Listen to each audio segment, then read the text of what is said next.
vlada je našla način, kako privarčevati $2 milijona evrov.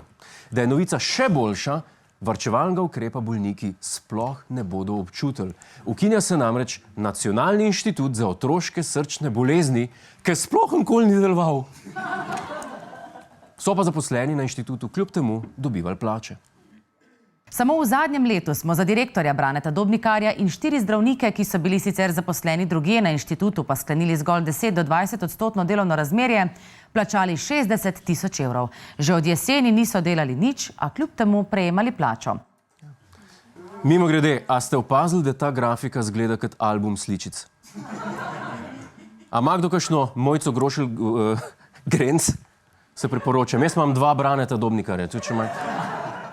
Medtem ko vlada Marjana Šarca zapira nedelujoč inštitut srčne kirurgije, pa se nekdanje vodstvo kirurške klinike zagovarja zaradi kreativnega upravljanja s kadri. Izraelski srčni kirurg je namreč leta 2013 operiral kar brez licence. Strokovna direktorica pa to opravičuje z dejstvom, da je le vodil prakso.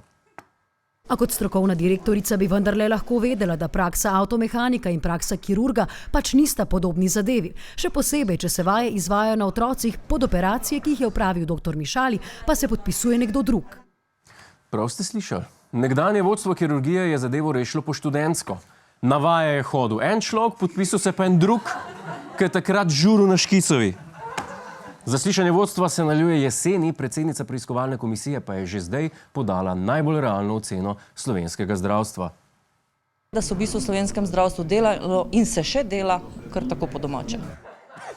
Se strinjam, operacije srca bi izgledale bolj domače samo, če bi jih izvajali na veselici, medtem ko se vrti pesem Jaz imam pa tako, srčno napako.